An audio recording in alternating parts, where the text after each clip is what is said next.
Winning Cures Everything. Now for your hosts, Gary and Chris.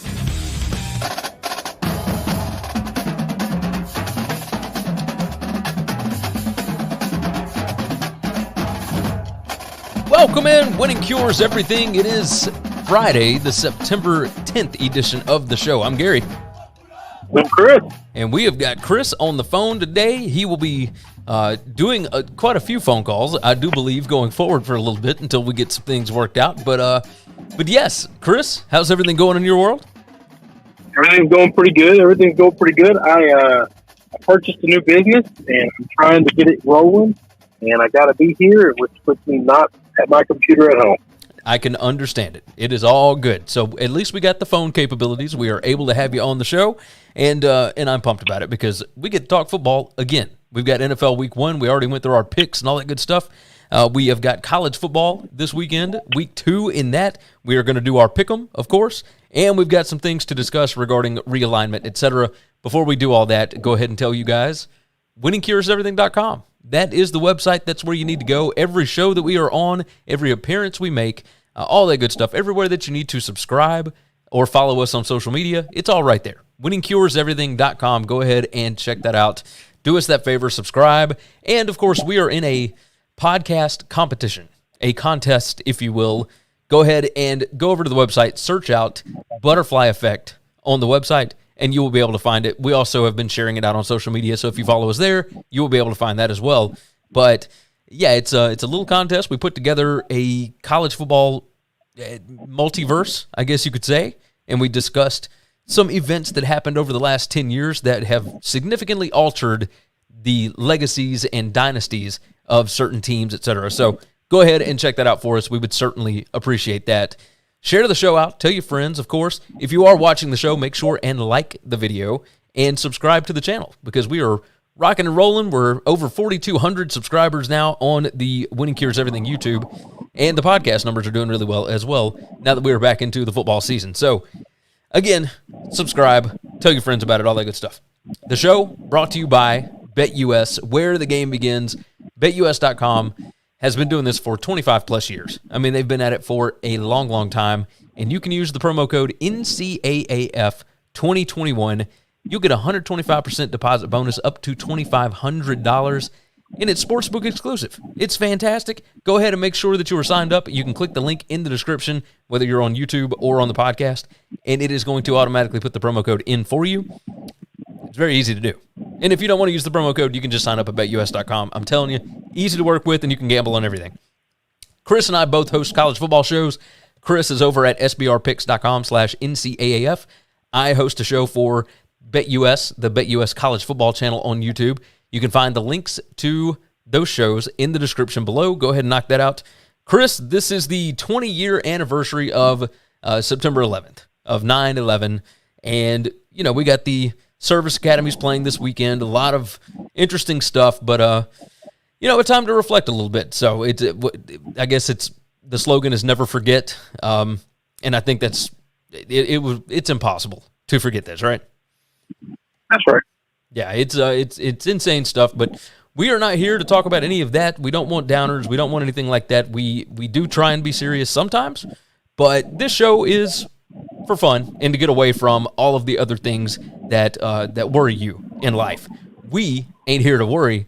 We are here to discuss sports, and we're going to start off today by talking about the Big 12 voting on, well, it's Friday's show, Friday, to go ahead and accept BYU, Cincinnati, Houston, and UCF. I guess my initial thought here is the AAC is now down to 8 teams. And Mike Oresco came out on Wednesday and said, even if they lose those 3 teams, Cincinnati, UCF, and Houston, they are still considering themselves a P6 team, a Power 6 team, or a Power 6 league. They are going to go out and look for expansion candidates. And now I'm curious, who are the expansion candidates? I've got a few written down, but Chris, just off the top of your head, if you had to bring in 4 more to bring your league up to 12 members, who would you bring in? Well, first thing, I think that this is what needs to happen with the whole group of five, okay? They need to come together as a collection and understand we're going to split this table up. And we're going to have one grown-up table. And then we're going to have 2 or 3 lesser tables. But if we try to have a couple of good teams in all these conferences, we're going to be first and done. So I believe that either the American or just they dissolve them all and start something fresh. If the American was to go out and get 4 teams, I don't care about region anymore. We can all hop a charter flight. These all guys are flying private. Doesn't matter. I would go get Coastal. I would go get Louisiana. I'd go get Boise. And I'd go get San Diego State. That would be the third one I'd get. And I think those – well, and the reason San Diego State is all of those schools outside of Boise are really competitive in basketball. And the American does have a pretty good basketball program. I'd want a school in California, one of those West Coast schools, whether it be Fresno, whether it be San Jose, whether it be San Diego, but one of those schools. And I could be talked out of that into another school. Oh, no. Yeah, I said Coastal, right? Yeah, you said Coastal. Yeah. So that would be what I would try to do. They're not a power conference even with all those teams. They're just Memphis, and those schools doesn't help them. Maybe if they could convince Army to join, and so now you've got Army and Navy. Maybe you get the Air Force also. I'll tell you, it's going to be a complicated, awkward situation for a while.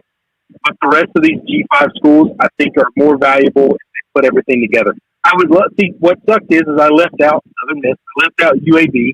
I would love to see those schools get in as well. And I think there are some lesser American conference teams. And I would this is why I don't know that if I was the American, I would just go get a team. I just wish all of the schools that want to put money into football and they want to actually care about being good at football, I want those schools to have a conference to themselves. That's what I'm trying to say. So the list of candidates that I have here, I've got Louisiana, Louisiana Tech, App State, Boise, San Diego State, FAU, UAB, Toledo, right? Because I don't know that Coastal has made a huge commitment to the football program, but last year was definitely a sign of improvement, right? Because up until last year, Coastal had not done anything. Like, they are still a relatively new FBS program. I am curious about that for sure, but I just see where you're coming from. So this was the next topic that I wanted to hit was the G5 and what should they do to make sure that they take advantage of this situation. And I kind of wonder if all of those G5 leagues, if they shouldn't just completely disband and all of those remaining teams piled together and do their TV rights in one big, like not a conference, but just one big league where they sell their rights together, right? Because I think the two are worth more that way. They are worth more that way. Those leagues, outside of the ones that are committed to football, if you're committed to spending money on football and being good at football, then I think those teams should play each other. Everybody else, I don't think you shouldn't be able to play football anymore. Absolutely, you should be able to play. And those games are good, and those games are fun. And here's a whole conference that we completely left out, that you had Toledo in there, is the MAC. I didn't touch the MAC because I think the MAC is good. I think the MAC is happy the way they're constituted, and I wouldn't break them up at all. Agreed. They got that ESPN deal. They've got the best G5 deal in the business. Yeah, they don't make a ton of money, but they do have, I mean, the regional rivalries, all that. They are the most regional conference. Their teams do not have to travel far to play each other. I do like that setup, and that's why I almost brought this up because and they get those Wednesday night games on ESPN all the time. So their biggest game of the weekend is a Wednesday or a Thursday night. It's a solo game where they have television to themselves. Yes, 100%. It's partly what I was bringing up is, why in the world are Charlotte, App State, and ECU all in different conferences? Like, they are all in the same state. Like, Memphis and UAB are not in the same conference. Memphis should be playing Arkansas State, UAB, Southern Miss. Like, this makes sense. But Arkansas State is in the Sun Belt, Memphis in the AAC, Southern Miss and UAB in Conference USA. Like, these are regional rivalries that would work. It works, but here's my issue though: is I don't think you get any better, and I don't think you get anywhere by doing that. What I do think it's more valuable for the Memphises, the App States, the Boise's, the Louisianas of the world to not care about region at all. They need to get 10, 12, or 14 schools that care about football, that they think are more valuable because of football, to join a conference together. And I think UAB is one of them. They just built them a new damn stadium worth $150-something million. I would go get the schools that care about football and are on an even playing field, and let those teams play one another in a conference. And I wouldn't care about region at all. Outside of that, all the other schools left that don't get in that conference, I absolutely would make it all regional, 100% regional. I can understand that. But that means tearing up every contract you got outside of the MAC. And I think they would be willing to do that if they were guaranteed that they would actually make a little bit more by being able to play. One, because you're saving money on travel anyway. But two, hang on now. The G5 or the big conference that I'm trying to put together? No, the G5. Okay, yeah. Yeah. So the regional rivalry ones. They're going to have an opportunity because if they play those Tuesday, Wednesday night games, you're going to get more money and more like advertisement of your school being front and center on ESPN than you could ever do not being on there.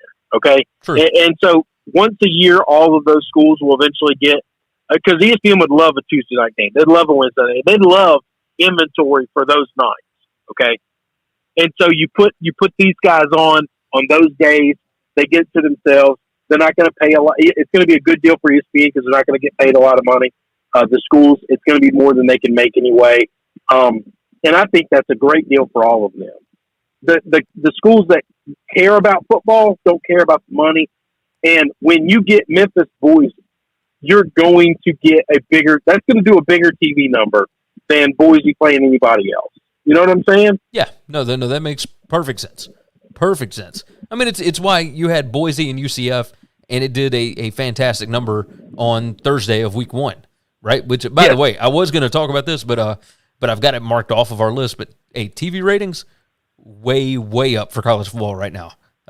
Just way over 2019, like not even just 2020, but also way bigger than 2019 as well. Now we did have some fun matchups, but yeah, the G5 stuff, I am concerned because the AAC is not going to be able to pull in as much money as they did when they had Cincinnati, UCF, and Houston. I'm just curious if it's enough to make them all go, all right, fellas, we all need to sit down and have a discussion, right? Yeah. So this is where you need a czar of football. This is where we need somebody who oversees this stuff to bring these families together, to bring the 5 families of the G5 together and say, this is what, I know you're not happy. This is what we're going to do. 2 of you are going to lose your jobs. 2 of you are going to go away, okay? And 3 of you are going to oversee much bigger conferences than you already have. And I think we can put together 14 schools that want to compete in football, okay? And we will kind of start at the top with your Boise's and your bigger schools, and we'll start there, and we'll kind of whittle this thing down all the way down to even the bottom of that team. If the MAC teams want to get in that, then we can tear them up as well and throw them in the league. That's fine too. But there's just no way to split this pie up 5 ways and have all of the good teams be separated across the country. Because if the MAC was willing to throw it away, you threw Buffalo and Ball State into that mix, I think you could put together a hell of a conference. I really do. Where every week you could put 14 teams together, and every week you're going to have great matchups. Not good matchups, great matchups. I do tend to agree on that. I do tend to agree. Now, the other question is, they're talking about not doing the 12-team playoff, how it doesn't have the support that everybody thought that it did. If they don't do the 12-team playoff, and the G5 does look at doing something like this where they should just all combine or have like one smaller league, et cetera, how real do you think a G5 playoff could be? Like, just go ahead and divide these things up and see what the G5 teams can get from selling their own playoff. Yeah, that would be the obvious choice. That's exactly what would happen and probably should happen. I hope that doesn't happen, though. I do think we're going to get a 12-team playoff. I think all of the talk about it going away is strictly political. Everybody is trying to make their move and get, what they want out of the deal. There's no doubt that if you stay at 4 teams, there's no room for Fox, there's no room for NBC, and both of those teams want a piece of it. And the only way they can get a piece of it, and they have too much influence over too many power players involved in college football to not have a say. Okay? All of the Pac-12, all of the Big Ten are all, and I guarantee you, whatever new deal the Big 12 gets, it will be with somebody not named ESPN. All right? And all of those schools are going to have too much of a say. So right now they're squashing the 12-team playoff pretty easily. But I'm going to tell you, that's only until the contract's up. And then once the contract's up, it's going to be owned like Donkey Kong, because those other TV markets, those other TV networks, they're going to want a piece of it. And they can't get a piece of a 14 playoff. True. Very true. All right, let's dive off of that one. Let's talk NFL for just a minute before we get into the NCAA football pick'em today. The Ravens. More injury news on the Ravens front, and let me tell you, they lost Gus Edwards. They fear it's a torn ACL, and Marcus Peters, their cornerback, don't know exactly what's up with him. Fear is it could be season-ending. Lost him on back-to-back plays in practice today.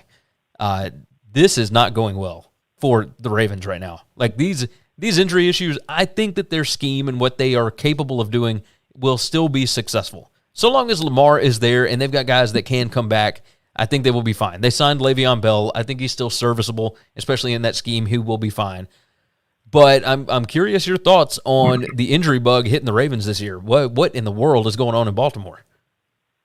So I don't know that they will be fine. At some point in time, I do think this game is a war of attrition, and most of these big injuries lately have all been season ending. So it's not like these guys are going to miss 3 weeks, and then by week 7 they're going to be back and they're going to be fine, and they got 10 games left to go, and they'll be an awesome year. Because they don't have a running back that started on the roster this year that's going to play it down this year. I do think running back is one of those positions where you can call the guy off the couch and you can make him something special. But the problem is the wide receivers aren't very good either. If you start losing guys on defense as well, the defense has always been their calling card and what's keeping them in games. If that starts to have any kind of break in the armor, this could spiral out of control. Yeah, no, it really could. Look at the 49ers. Look how great that 49ers team was. Just 2 years ago, they were one of the best teams in football with a mediocre quarterback, okay? And they made it to the Super Bowl because the team was loaded. And then they go through a metric shit ton of injuries, and you can't keep up. You just can't. Yeah, no, you're not wrong. You are not wrong. Rashad Bateman on IR. He's expected to return in week 4. J.K. Dobbins out for the year with an ACL. Now, Gus Edwards out. Marcus Peters. Derek Wolfe is out. He's questionable. It's so many, right? It's so many guys. Miles Boykin is out, wide receiver. Like, he's expected to return in week 4.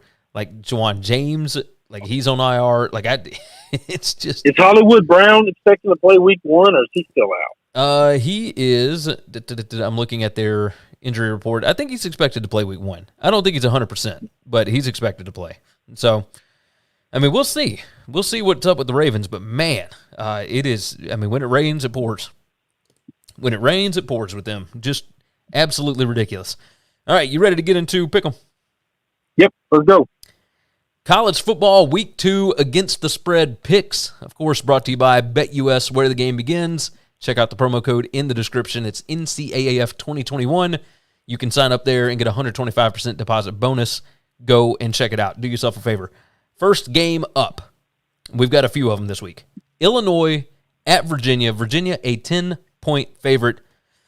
Chris, you like Brett. I'm going to let you start us off. So I like Brett. I like Bronco as well. I like Brett a lot more, though. That's just a biasy thing. That's just a guy I love. I think 10 points might be too many. I don't know that Illinois is a good football team. I think they're going to struggle to win a lot of games. But I don't know that they're going to get blown out. I think they're well coached, and I think Virginia is not a team that has the firepower to really explode on folks. I think I like the point. I'm going to go the same way that you are. I'm going with Illinois plus 10 because I see this very much the same way that you do. You know, Sidkowski has been playing quarterback for him. Brandon Peters is questionable now. Like, he could actually play. He's day-to-day. There is a chance that he can be playing, and I do still like this team. I think last week after the win over Nebraska, you're coming back home. You kind of feel like you're going to be able to do whatever you want to against UTSA. UTSA is a good football team. Just because they lost at home to UTSA does not mean to me that they are going to I just don't believe that they are going to have any issues. Yeah, you said that. You told me that UTSA is going to be a good team. Losing to them might look not too bad at the end of the season. Also, don't you got to think that Illinois is one of those teams that they're just going to get better every week? Yeah, I kind of think that they're just a well coached team. Like, I'm very curious at how this team is going to continue to look going forward. So I'm riding Illinois. I feel good about it. I feel good about it. So, all right, next one up. Let's roll in. We got the Johnny Majors Bowl, and we have got Pitt traveling to Tennessee, and man, Pitt is a 3-point favorite here. I believe that it was close to a pick'em in the preseason, and now it's up to 3, and now, like, bananas. Just, this is going to be a lot of fun. It could be an all-time uniform game. I am excited about that because I do think that Pitt is actually going to be wearing the old school, like 70s and 80s uniform, and, you know, Tennessee, classic uniform as well. These two coaches have actually played each other before, right? Narduzzi and Heupel played 2 years ago and, you know, came down to a last-second touchdown by Pitt to win this game 35-34. I'm pumped. I am excited about it. I think this is going to be a fun ball game. I know. I love this game. I think it's going to be awesome. I think Knoxville's going to be crazy. That's what I think. I've got a lot of opinions about games this week. I saw home field advantage matter. Big way in week 1. I think it's going to continue to affect outcome. Do you think that, or do you think I'm overrating that? No. I tend to agree. I tend to agree big time. So I do think it will matter, but I do say this. I watched a good portion of that Bowling Green Tennessee game on replay, and Joe Milton did not look very good to me. And Joe Milton was garbage. He was not. He didn't just not look good. He was awful. He looked bad against a bad football team. It's okay to say that. Yeah, so I think going up against a Pat Narduzzi defense, I'm going to trust Pitt to get this thing done. They've got a basically 8th-year quarterback with Kenny Pickett, Mark Whipple in his 3rd season there. I think Pitt can score, and I think they will score on a bad Tennessee defense. I'm going to ride Pitt -3 here. Yeah, so, I'll tell you this. I think that's the right answer, okay? I think that's the right answer. I'm going to go Tennessee. I think we might see some special stuff in Knoxville. But I think that across the board against a lot of, like, big schools that are hosting big games this weekend are not something I want to bet against, especially when they're catching points. Yeah. No, it is all good. I can't tell you how it's going to happen. Milton has to come out and look totally different than he looked last week. He has to look substantially better, and Tennessee's defense has to play a lot better. And I need Pitt to make mistakes.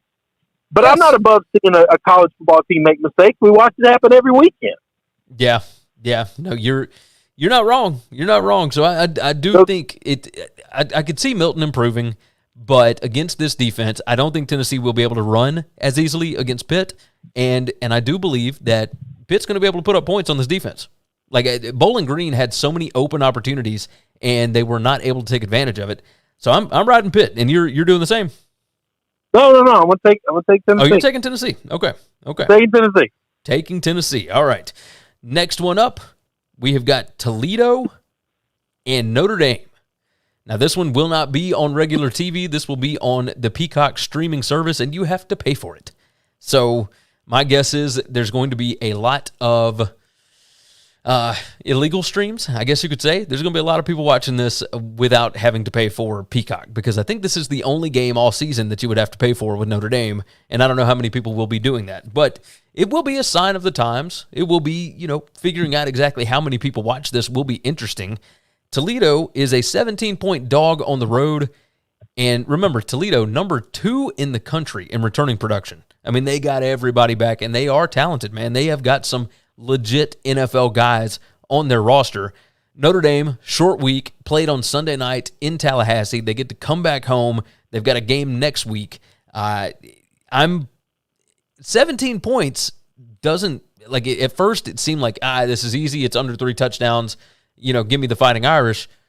Man, I think I'm going to ride Toledo here.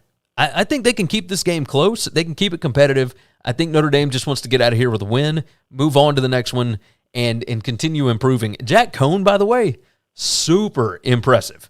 Super impressive. I told you. What I tell you, getting away from Wisconsin and getting under a man like Brian Kelly, he's going to look like the best version of Jack Cohn we've ever seen. What you had him on tape and what you thought of him at Wisconsin, you need to throw all those thoughts away, because he's just going to be a lot better. I don't know what it's going to look like. I just know he's going to be a lot better than he was at Wisconsin, because one guy's an offensive genius and the other guy's not. Is Tommy Rees like a bit of a quarterback guru? Do you think that's what's going on here?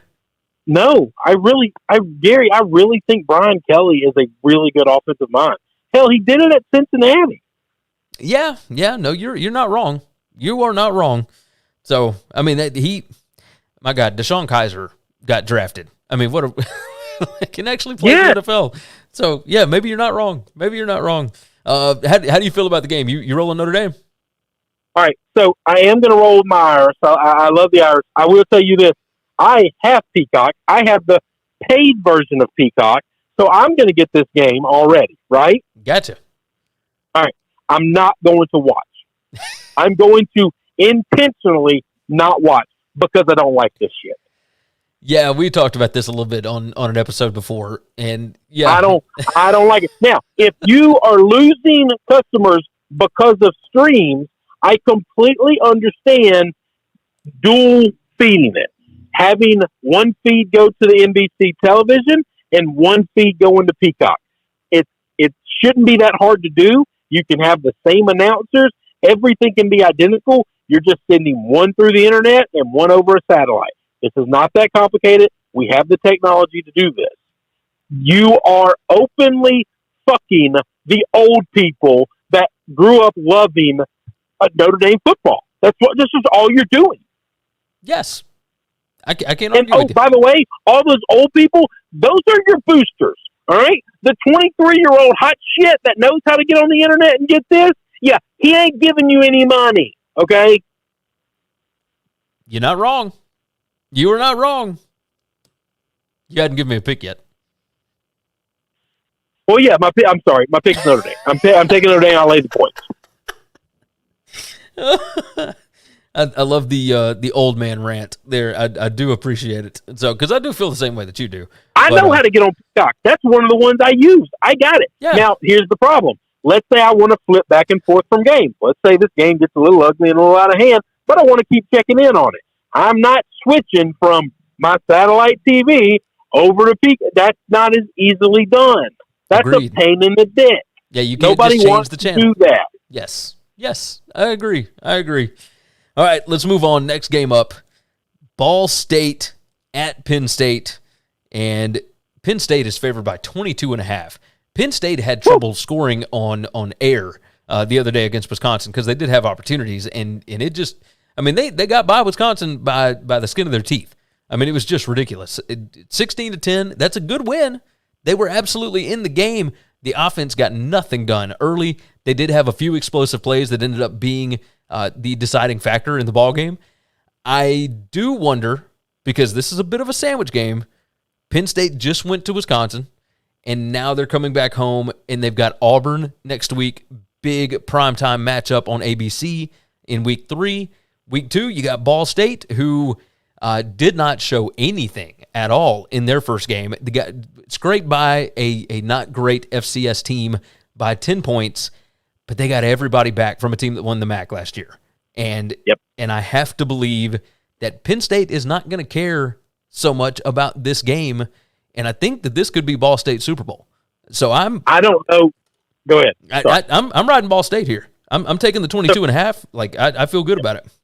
No, I'm riding Ball State too. But listen, I don't like all the making excuses for why Ball State's going to cover this game. This is a good Ball State football team. Okay. Yeah.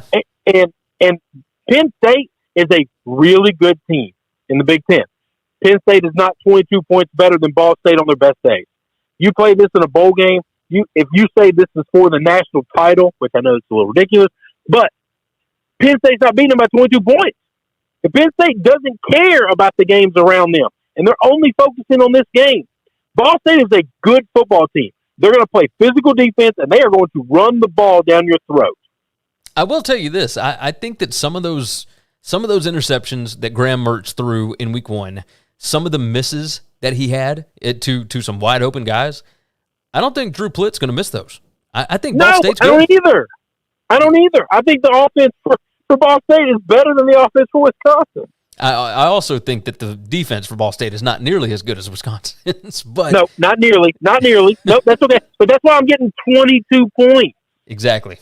So 22.5. 22.5. Yeah.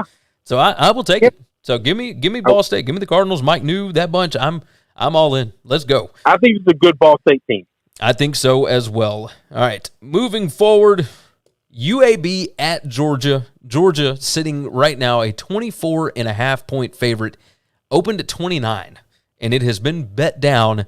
And now, in the last day, 85% of the money, since this thing has gotten down to around 25, 24, 85% of the money has come in on Georgia. Like, people think that they are going to be able to wear out UAB no matter what. I don't think that – I don't believe that UAB will be held scoreless in this game the same way that Clemson was. I think it will be a different kind of game script because neither Kirby Smart nor Dabo wanted to take a whole lot of risks in that game, right? As long as it was being played close to the vest, I felt like it was going to continue to be a low-scoring game, right? Because one mistake can lose you the ball game in a game like that.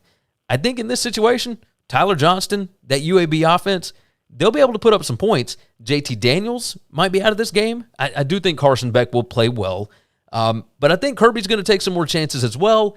I do like UAB to keep this thing close, though. I love Bill Clark. I think you and I are going to see this much the same way because I think UAB can score with that new offense. And, yeah, I do think that Georgia, this is a bit of a come-down spot for them. Just get out of here with a win kind of mentality. Hey, give me UAB to cover 24.5. Man, we do see it the same way. I love Bill Clark. I don't need to say all the things that you said. We agree on those things. I trust Bill Clark. I'm going to tell you, Kirby finally got over the hump. Kirby finally won a big game, and that's a big deal. I've made a living shitting on Kirby Smart and crapping all over himself in these big games, okay?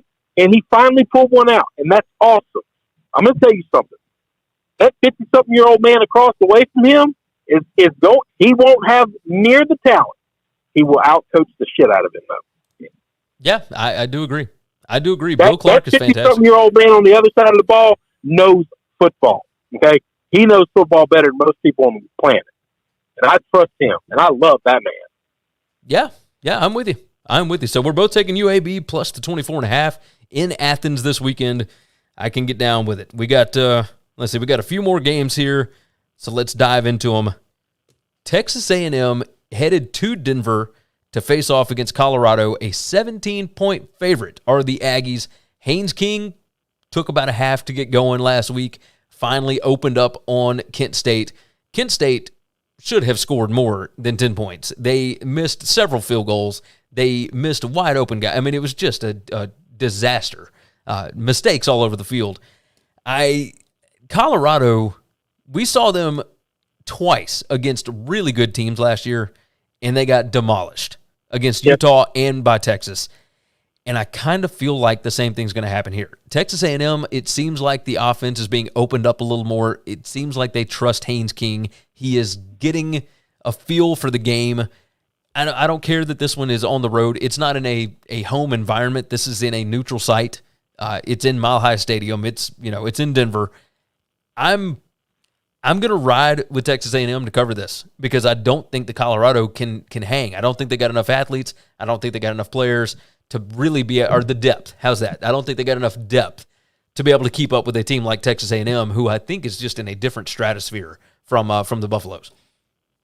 Okay. So we agree again, but I want to put a little caveat on this. I'm afraid of this game, but for one sole reason. I think with the altitude and then boys from South Texas, not used to that kind of altitude. I guess it's not really South Texas, it's like mid-Texas. Not used to that altitude. And I could see the back door being wide open if that defense just kind of gets a little struggling in the fourth quarter and they're up by, 4 scores and you let a couple of garbage time touchdowns roll by. That worries me a little bit, but I'm with you. A&M's the better football team. I think Colorado's going to struggle to score. I think this defense is going to get better as the year goes on, and I'm with you. I think the offense is going to get better as the year goes on. They have really, with Jimbo this year, for whatever reason, it looked in that Kent State game like they were kind of opening this thing up. They seemed to be moving a little bit faster. Under Kellen Mond, like they played at one of the slowest paces in the country. And now it seems like they have figured out, okay, we got some hosses, outside. We got some wide receivers. We got some speed. We need to take advantage of it. And I think that's exactly what they will do in this situation. Yeah, the altitude stuff does bother me a little bit. I read actually a report not that long ago that altitude does not impact guys nearly as much, especially when they're younger. So I don't know what to make of that, but I'm going to ride with that. Somebody would put that. We have like 100 years of data that altitude really messes with folks. That's what I thought. We're just supposed to ignore that. So it does mess with folks as far as when you're a little bit older. But if you are a conditioned athlete, and I'll have to find this article, but yeah, it surprised me that it doesn't really affect college kids. So, we talk about it in the NFL all the time, but for whatever reason, I guess with college kids, it apparently would not affect. Do you think the 4 years of age difference is really the difference? I have no idea. Because it's not like we're talking about a decade. It doesn't seem to make a lot of sense to me, but I mean, we'll see. I'm still riding A&M. I think that they are going to be up by enough that it won't matter too much. So yeah, I mean, I am too, and I'm hoping for is they get up big and they hold on. But I'm just letting you know that the back door scares me. That's all. Totally fair. I don't think Colorado will be in this game the whole way, something of that nature. I think if we bust this, if we lose this, it'll be because we got God on the back door, and it's because maybe the defense is just a little gassed. Totally makes sense. Reminder here that we are making these picks. These are different than what I give out on the BetUS show. If you want some of the bigger games and whatever, the SBR show that Chris hosts and I host the BetUS College Football Show, you can go over there. There's a link in the description, and we cover basically every game of the week. I mean, just go and check it out. It's very easy to find. So go ahead and dive into those. We've got, 3 more, and we can run these fairly quickly. Memphis, a 6-point favorite in Jonesboro, Arkansas, against Arkansas State. Arkansas State had some trouble with Central Arkansas last week. Memphis, Grant Gunnell was supposed to be the starting quarterback this year. It's going to be Seth Hennigan instead because Grant has he's had to have surgery. It looks like he's going to be out for a while. Starting a freshman quarterback, first start on the road.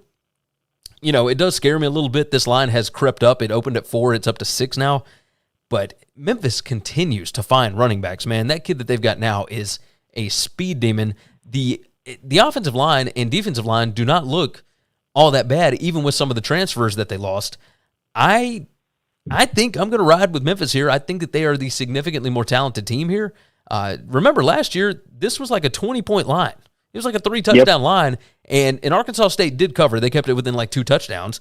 But it's a different Arkansas State team, though, man. Yes. Not comparable, dude. I do agree with that. I don't think that they are quite as good as they were last season. Now, of course, last season I think they won 3 games, like nothing crazy.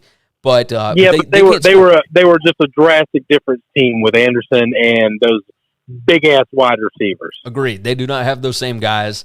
I'm riding Memphis. I think anything under a touchdown, I feel really good about, and honestly, I would even go higher than that. But taking 6, like I will give up 6 all day.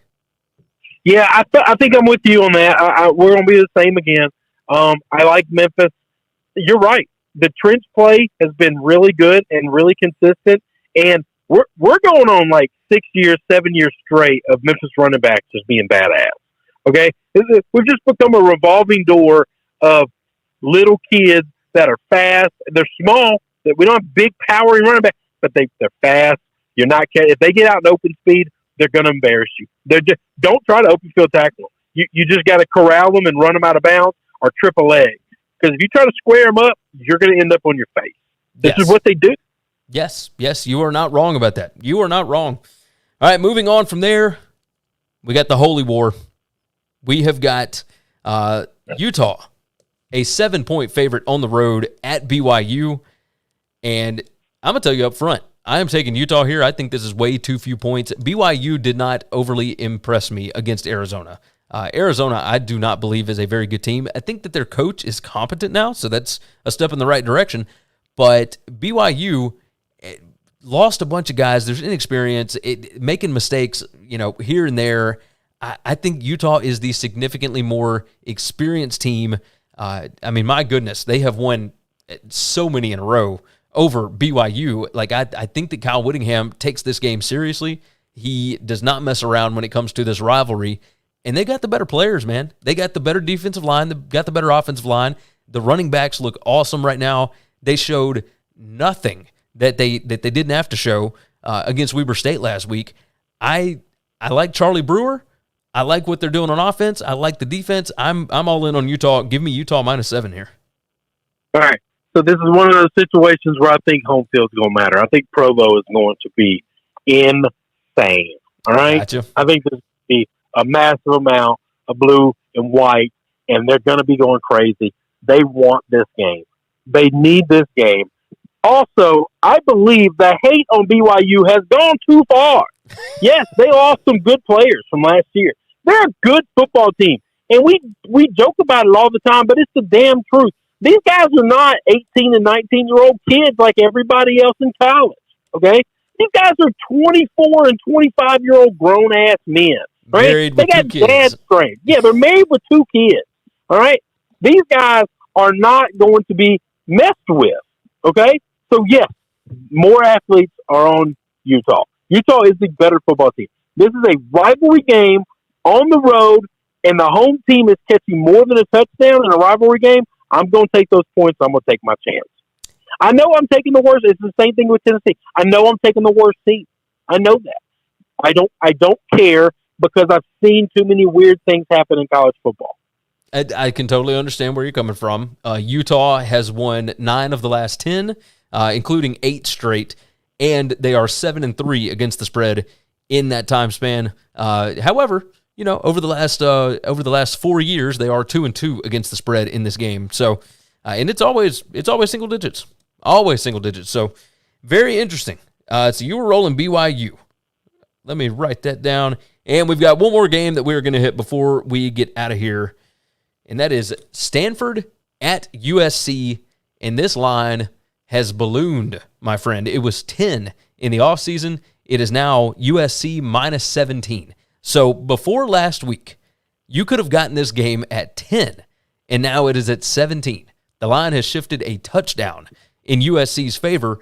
And while I do like USC here, because what I saw out of Stanford last week was awful, I also don't know exactly what Stanford we're going to get, because last week Stanford played at 9 a.m. body clock game, Now they've got Tanner McKee starting at quarterback. I think he's going to be pretty good, but it is early in his career. I don't know that USC, I don't trust Clay Helton to cover 17 points, especially in this game. So I think Stanford is 8-2 against the spread in their last 10 against USC. I'm going to take Stanford here. I don't feel great about it, but I don't know who to trust in this spot. So I'm going to give you a little secret, okay? All right. This is one of my gambling picks at my SBR show. It's when we give out 5 guaranteed gambling picks that we love on SBR, and this is one of my 5 best games of the week that I love. I told everybody at SBR, I'm going to teach these folks now. Y'all know we're from Mississippi. I'm teaching a Mississippi word. Gary knows this word. Stanford got mollywopped by Kansas State, and I don't think Kansas State's a very good football team, okay? You can tell me all the body clock bullshit you want. I'm not buying it. David Shaw, you, my partner, one of my best friends in the whole world, have tried to convince me that David Shaw is a top 10 coach in college football. Gary, I don't think David Shaw is the top 10 coach in the Pac-12. I think they're going to get their ass whipped. I don't care which one of those quarterbacks play for Stanford. I don't care what's happened in history. I don't care that the last 8 games were close and all that stuff. It don't matter. This USC team is good, and I've told you over and over, the hate on Clay Helton has gone too far. I will not stand for it anymore. Now, you do realize San Jose State had them in a 13-7 game in the fourth quarter. Do not care. Okay. Do not care. Totally fair. Hang on.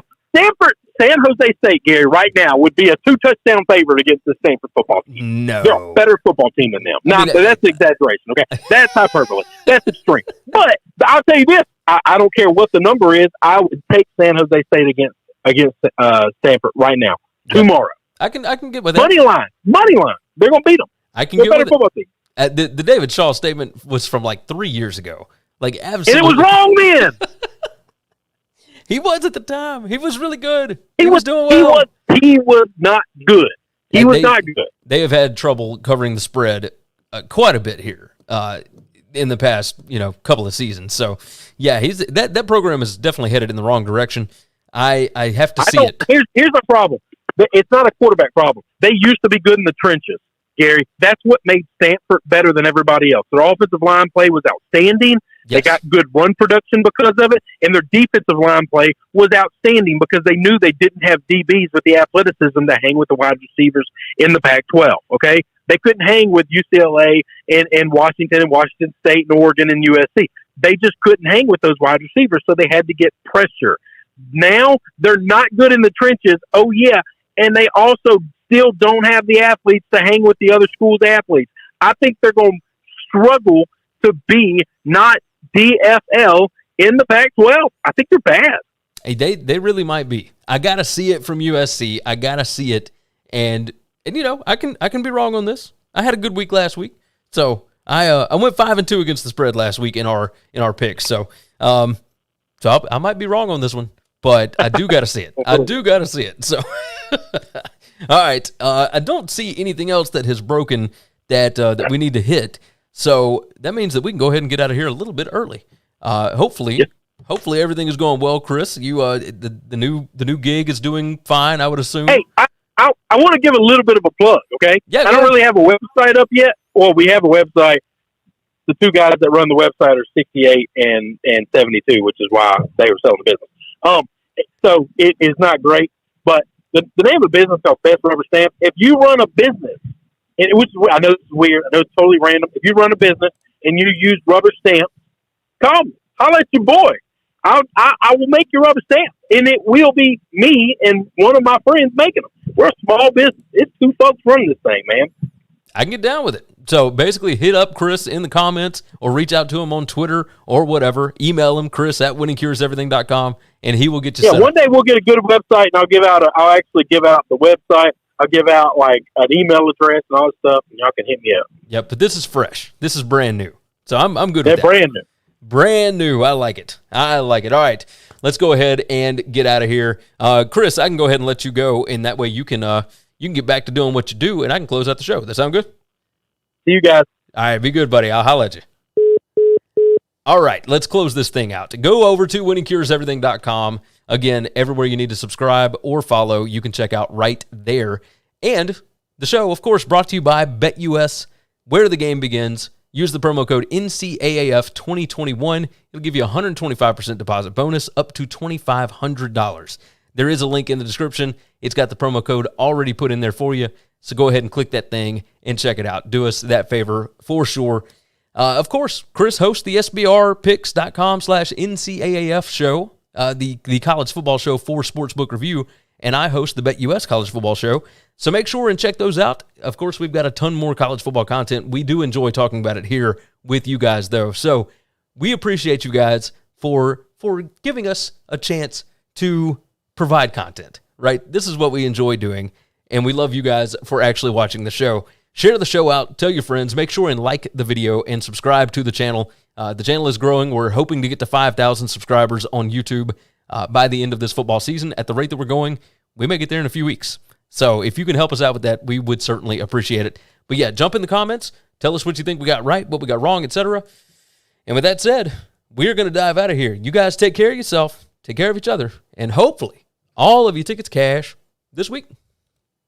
Thanks for checking out Winning Cures Everything. If you want to keep up with us, hit subscribe on YouTube or your favorite podcast app. Visit the website at winningcureseverything.com, or you can like us on Facebook or follow us at Winning Cures, at Gary WCE, or at Chris B. Giannini on Twitter. Share out the show, leave a nice review, and make sure to